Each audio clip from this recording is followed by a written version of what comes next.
Viewers, आज मैं आपको टिनिटस के ऊपर बात करूंगा।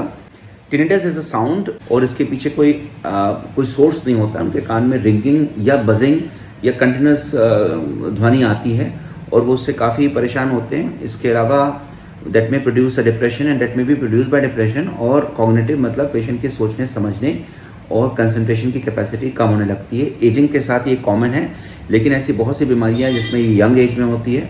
और एज यूजुअल इसमें कोई एलोपैथिक लाइन ऑफ एक्शंस तय नहीं है। इसमें कॉग्निटिव थेरेपीज या टिनिटस रीट्रेनिंग थेरेपीज या बायोफीडबैक या मास्किंग जैसी कुछ टेम्पररी उपचार मेडिकल साइंस में उपलब्ध हैं।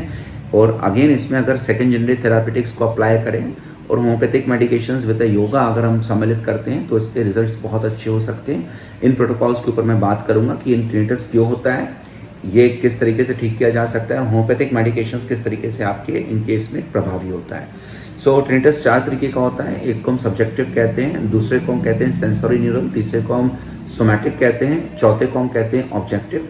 ऑब्जेक्टिव बहुत कम लोगों में पाया जाता है, उसमें कॉज ठीक करने पे वो ठीक हो जाता है। लेकिन जो 99% केसेस होते हैं वो सब्जेक्टिव या सेंसरी न्यूरल होते हैं।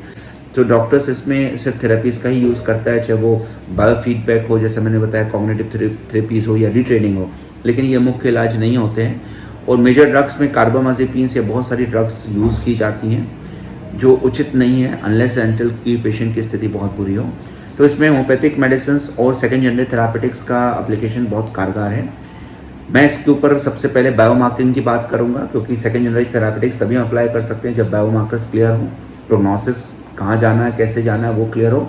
और फिर सेकेंड जनरेशन थेरापेटिक्स हमें हेल्प करता है कि हम किस तरीके की लाइन ऑफ एक्शंस अडॉप्ट करते हैं, कैसे स्टिमुलम को हमें चुनना है इस केस में, और कैसे उनकी पोस्टोलॉजी कैसे उनको हम रिपीट करेंगे, किस तरीके से उनके रेपिटेशंस और पोटेंसीज डिसाइड होगी। तो सेकेंड जनरेशन थेरापेटिक्स में सबसे पहले हम इन केस में हमें डायग्नोस करना होगा कि कहाँ से आवाज़ आ रही है और क्या क्या चांसेस हैं कि किस तरीके से ये प्रोडक्शन हो रहा है। या स्कैन्स किए जाते हैं टीएमजे, क्योंकि टीएमजे जंक्शंस या जबड़े की बीमारियां या जबड़े में दर्द होना या इनके टाइटनेस से ये पेन प्रोड्यूस होता है। शोल्डर के पेन, नेक, सर्वाइकल स्पॉन्डिलाइसिस, इसमें भी ये पेन देखे जाते हैं। ट्रॉमा, सर पे चोट लग चुकी है तो भी सेंसरी न्यूरल टिनिटस देखे जाते हैं। इनके पीछे जो मुख्य रीजन से मैंने बताया TMJ junction, that is temporo mandibular junction, जो कि ये जबड़े का जंक्शन है। इसकी अक्सर 35-40 साल के आसपास खराबियाँ शुरू होती हैं और इनमें आवाज़ आना या इनसे ये प्रोड्यूस होना एक पहला सिम्टम हो सकता है।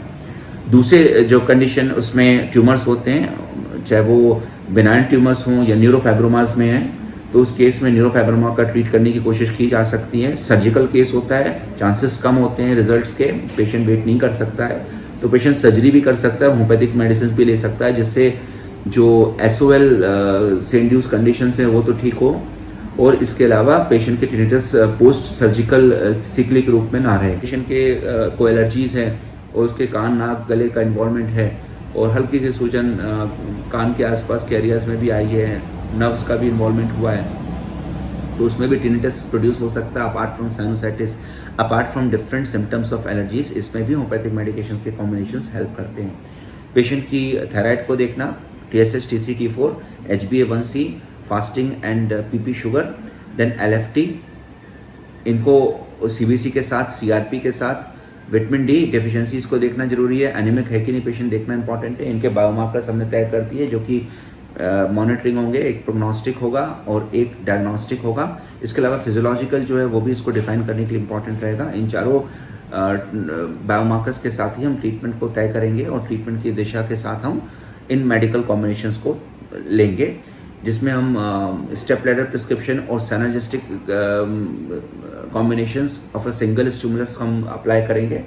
कुछ मेडिकेशंस जो कि क्लिनिकल सिमिलिमम सेंसरी न्यूरल या सोमैटिक टिनिटस पे आती हैं, उनमें से सर्वोपरि है बोरेक्स, एलर्जी से जुड़ी हुई रस्टक्स, डल्कामेरा, सैम्बुकस, एकोनाइट, ये कुछ ड्रग्स हैं जिनके कॉम्बिनेशंस, सिनर्जिस्टिक कॉम्बिनेशंस और स्टेप लैडर प्रिस्क्रिप्शंस आपकी मदद कर सकते हैं। इसके अलावा अगर सर्वाइकल के इन्वॉल्वमेंट है या पेशेंट को मैनरीज डिजीज है, कान की बीमारी जिसको न्यूरोलॉजिकल टिनिटस कहते हैं, होम्योपैथिक मेडिकेशंस के थेरापेटिक्स, सेकेंड जनरेशन थेरापेटिक्स के ऊपर अगर हम अप्लाई करते हैं तो बायोमार्किंग में अगर विटामिन D कम दिखता है, पेशेंट की सूजन दिखाई देती है, CRP बढ़ा हुआ है, ESR बढ़ा हुआ है, पेशेंट इजनोफिल्स बढ़े हुए हैं, TIG लेवल्स बढ़े हुए हैं, TSH डिस्टर्ब है, तो इस पर जो कॉम्बिनेशन शुरू होगा वो बायोकेमिक का होगा, जिसमें हम थैरोडीनम को लो पोटेंसीज में दे सकते हैं, उसके साथ मैकफॉस 6x, कालीफॉस 6x, इनके कॉम्बिनेशंस को हम दे सकते हैं continuous.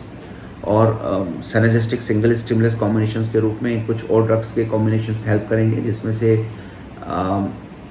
Phosphorus acid, phosphoric acid, fluoric acid, Merc sol कुछ केसेस में, calcarea carb, kali carb, sulphur कुछ केसेस में। इनके कॉम्बिनेशंस भी आपको सिमिलिमम प्रोटोकॉल्स के अंतर्गत हेल्प करेंगे। सो फ्रेंड्स अगर आपको टिनिटस है और ये क्योर नहीं हो पा रही है तो इसको आप किसी अच्छे एबल होम्योपैथिक डॉक्टर से मिलें।